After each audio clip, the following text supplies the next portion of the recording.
Good day, guys. I'm back again this week. Last week I did a video about pricing animals and the feedback was tremendous. Persons message me, DM, and they really like the topic, the points that I touched on. Person said I should expound more on it, I should develop it. Some even said I should do a weekly video and stuff happening in the industry. And for those who don't know who I am, because I don't do a lot of videos, even though I have a channel, I have a Facebook page. Some of you guys might know of Touchfield Farm. Yeah, that is my farm. So I'm on YouTube, I'm on Instagram, IG, and I'm on Facebook. So persons message me said I should do our next video or do follow-up videos. I don't do a lot of videos because personally I don't see the point in just putting out videos of animal grazing or animal eating, which is of not very much educational information or educational matter, for that want of a better word. So my name is Benjamin, and like I said, I am from Touchfield Farm. Shane is the first name, Benjamin is the last name. Touchfield Farm is my little operation. I shared tips, some of my experiences and the growth of the farm. So today I want to continue. It's a continuation on the pricing and developing good relations with other persons. I know back in the days persons used to say that good friends are better than pocket money, something like that. I'm not in full agreement with that, but one thing I can tell you, within business, good relation is money in your pocket. So you have to develop good relations with persons. And why I say that, not straying too far from the topic of pricing. In the industry, in our little country here, because even though I have international persons, audience, followers and stuff, we're basically talking about our country, Jamaica.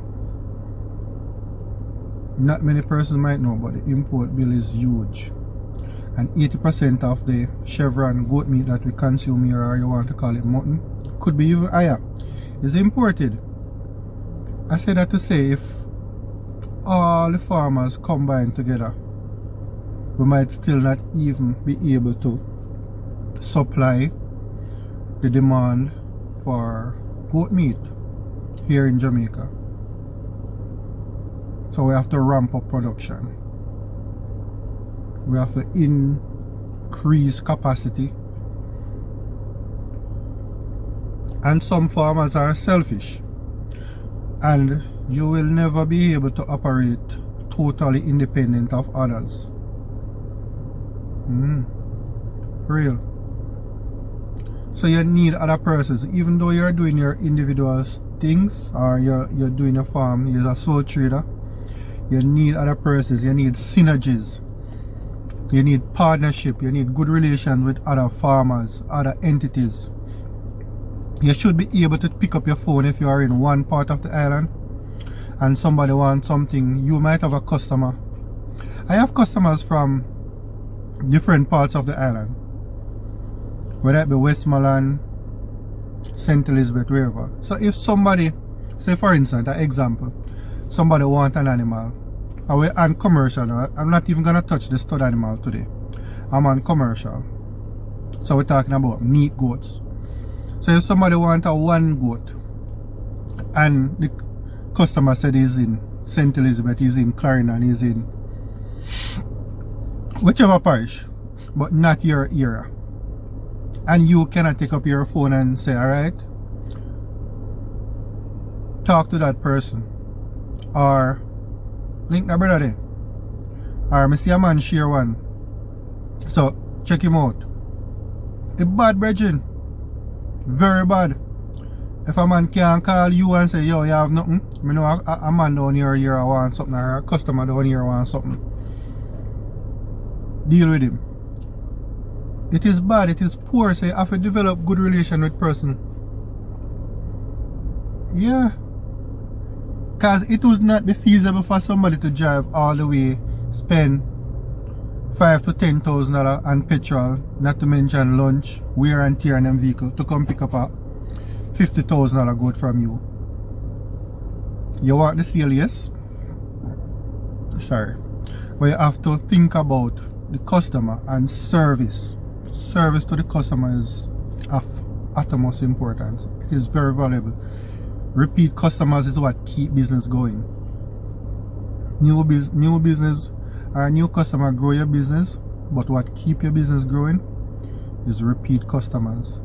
So if you can develop that relation with somebody, you might not have it now, you might want one now, but down the road you might want 10. What are going to do to your bottom line or your business down the road? 10 animals. So you could even deliver those for that one service that we give him now. You recommend him to somebody, and even that same person that we recommend him to. You develop a relationship right there that if somebody wants something in your area now and they contact him, in case, alright, check that trail farm, check that farm. I have good relationship with a lot of persons in the industry. Persons from Nutramix, Hypro. So both feed companies, I have good relationship with them. I might not use all their products, I might not even use any of their products, but I have good relationship with them. There are farms here in the country that I can go for an animal without even $1. I can send my animal there without even thinking twice if that farmer gonna rip me off, gonna mash up your animal, and it all comes back down to truth and trust. So when you develop a relationship, you can't mash up a thing where you have going with somebody, a bond, even if it's a mutual bond, for a few dollars. Tying back to the point where we say relationship in business is money in your pocket. Think about it. As a group, you are much more formidable, you are much more stronger, the strength is in unity. But persons are all for selfish gain. If a group of us have 10 animals each, if it's even 10 persons, that's 100 animals. We can approach bigger entities who can take animals as a group. They don't want to do business with one person who can only find 1 or 5 animals every 5 months. Because what business needs is stability. So if you are doing business with someone, even a restaurant, if a restaurant says they want an animal from you every month, and the 1 month or the couple months you can't find it, you break that chain, you break that relationship. So sometimes even if you don't have that animal, you have to go out and source it. Yes, so that's why you need good relationship, because if you have an order going, you have a relationship with a restaurant, a meat shop, whatever, and that person says they need an animal from you every month, you have to try and maintain that business relation with the person. So that's why you need other relationship with other farmers, so that you can call a man, you know about the integrity as his farm, you know about the cleanliness, you know about his husbandry, you know what he feed his animal them. So you don't have to think a second time to take an animal from that person to pass on to your customer, or to recommend that person animal to your farmer. So you need good relation, and that is the main point I'm sticking on today. You need to form good relations with other farmers. There are farmers that I have spoken many times for hours and I have never met in person. Never. Peter Makuk from Makuk Farms. First time I knew of Makuk or spoke to the man, I wanted some banana and plantain suckers just for my personal use. And I spoke with him on the phone.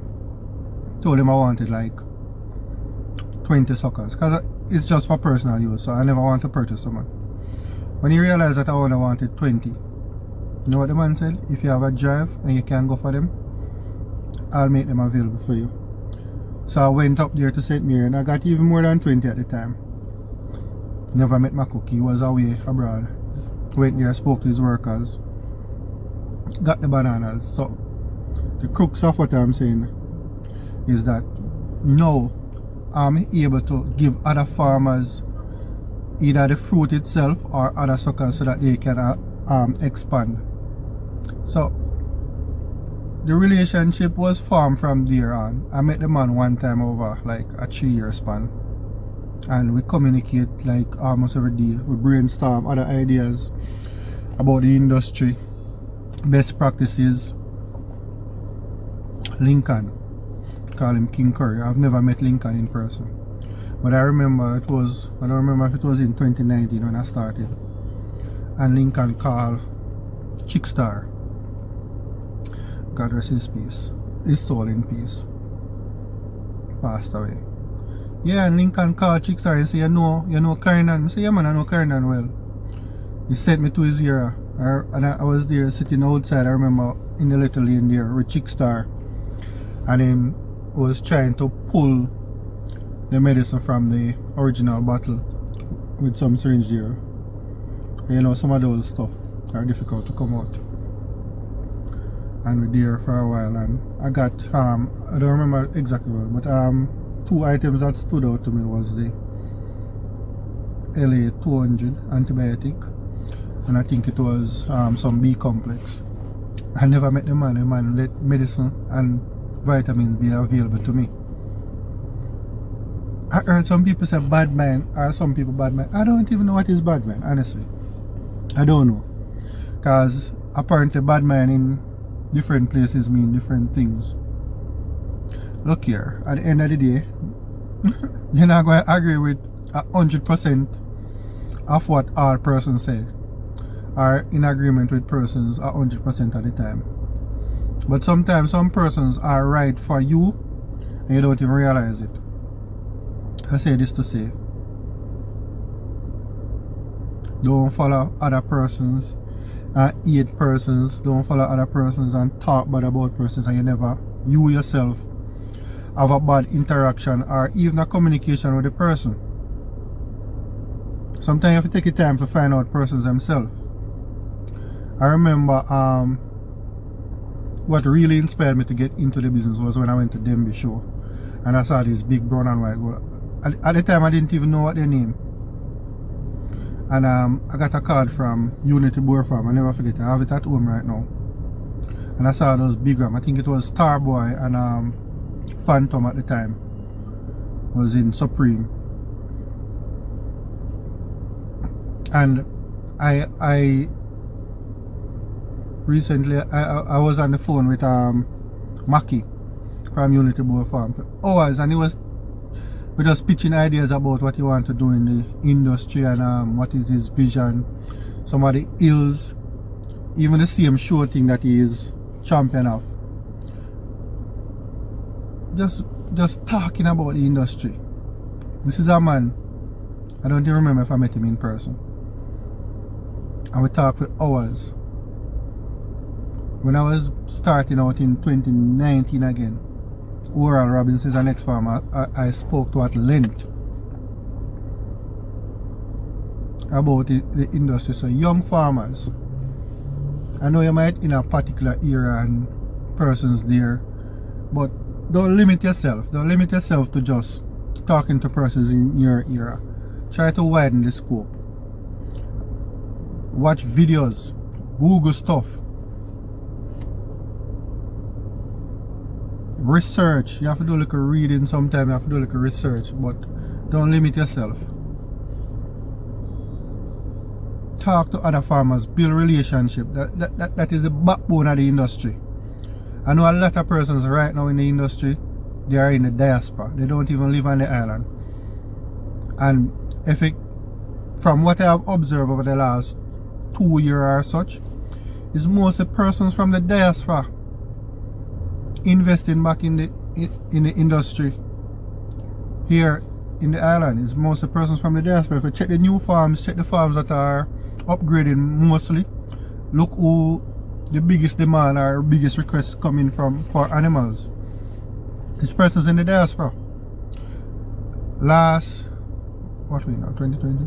Yeah, up in January, I sold 2 pedigree animals to a person from the diaspora. And when the person made the purchase, I think they sent somebody on their behalf.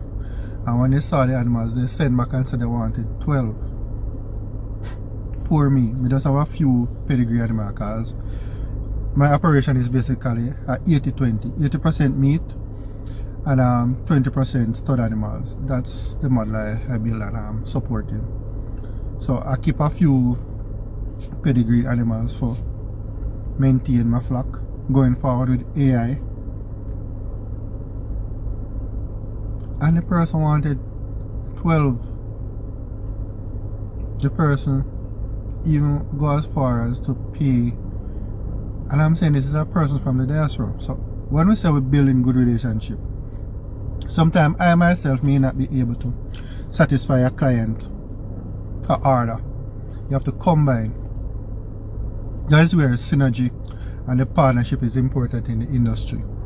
I don't want to talk too long because I want persons to really get what I'm saying. So we can't limit ourselves to our little environment or our little space.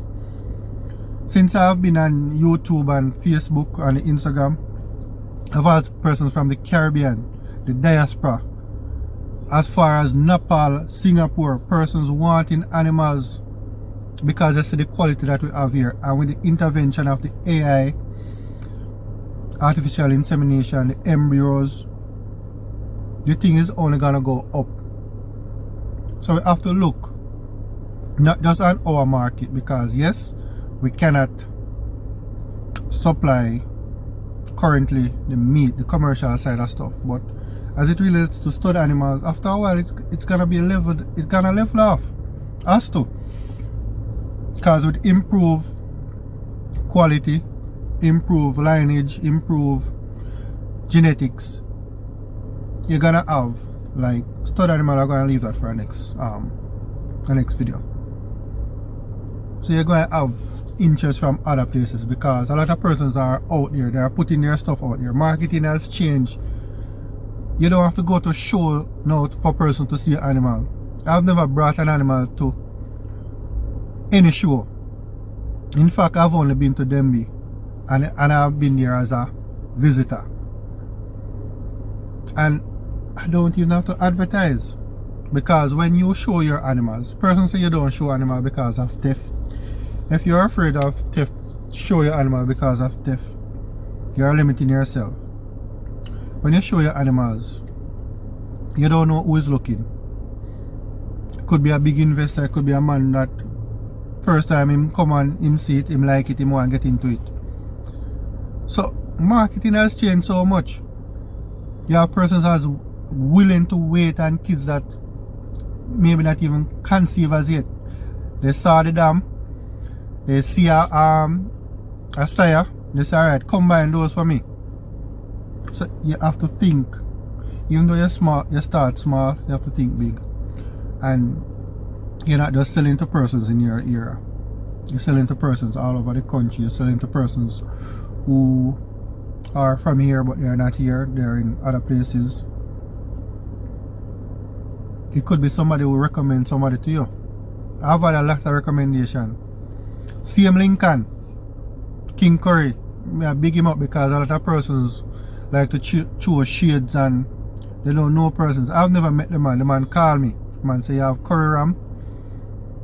I know somebody at Linstead and Yuatan that are near to your area. Talk to them, deal with them. To see a lot. So we can't just bash people so. So that's why you have to build good relation with persons. You have to build synergy. Makuk, I can recommend anybody to him. I can take animal from him because I know his structure.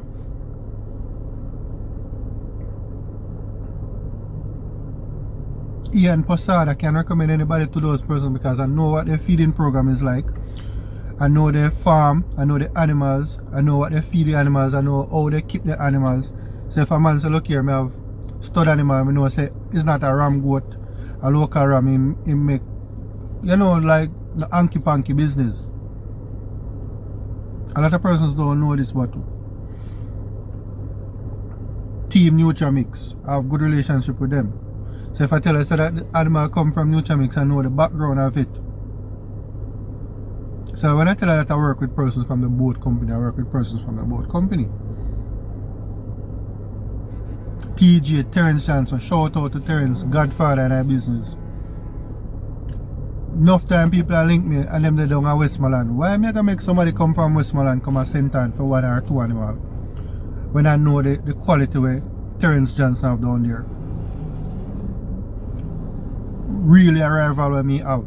In fact, some of my best animals are from him. So if a man wants something with him see me have, I say, check Terrence. Him down at Westmoreland. Down at Sav. They're closer to you, less expense for the customer. Because bridge at the end of the day, no man is an island. I've got business from persons too. So nothing wrong for you give other people business. Don't be selfish. Don't tell a man say because him asks you. You within yourself know so somebody else have the animal and you don't say alright, check that man because we see him have it. Maybe I saw bad man come in that the man talk about bad man. I don't know. I don't know what bad man is. People just have bad ways. Sometimes people think, I don't know how them operate. But I'll cut that video now and I can try if I talk about things in the industry maybe 1 time a week because there's always stuff happening. And this week I reached 2,000 subscribers on YouTube. I started off from 0. Thanks to the persons in the industry, the diaspora here in Jamaica, elsewhere will watch, subscribe them, comment, continue to support. Because we are for the industry, we want the industry to grow up and we try to educate persons also. If one of my videos inspires somebody, I feel good. If somebody tell me that they get something from what I said 1 time, I feel good. Because a lot of persons out there, they have knowledge, they have experience, but yet they don't share anything. So what they do? The knowledge die with you. Why would you want to have knowledge and it die with you? You don't pass on it. A lot of persons say them have secret feed, them have secret formula, them have this, them have that, and them not share it. I don't have no secret. Everything we have we open out to persons. We show them how we purchase animal, we show them how we select animal, we show them how we feed animal, we show them that we medicate with animal them. Because I saw you're going to get rid of disease, I saw you're going to have kids each year, healthy animal gear kids. So we share knowledge with people. We don't put out a bag of video every day about go to browse and go to eat. Some of them people that used to put out video every day about go to in a bush, then they never show you what the goat eat, what them feed the goat pan, what them medicate the goat without them care for the animal. So at the end of the day you don't even learn anything from them. We show you how we care animal, we show you the husbandry, we show you the feed, because nutrition is probably the #1 thing we're lacking. You can't into commercial animal and you just want to feed him grass alone. You're not going to get the meat to bone ratio. You're not going to get the conversion from grass to muscle that fast. Sometimes you need a little help. Concentrate. Whether you want to mix your own feed or you want to buy from the feed companies. But sometimes the animal need a little help. That's how you get the weight. I always aim my commercial animals at 80 pounds, 5 to 7 months or 5 to 8 months. That's what I want. And I try to get my numbers up. So if I get 100 animals, I said it already the other day, 100 animals weighing 80 pounds at anywhere from 5 to 7 months, I am happy with that. That's 40,000. 40,000 times 100, 4 million. And it can only go up from there.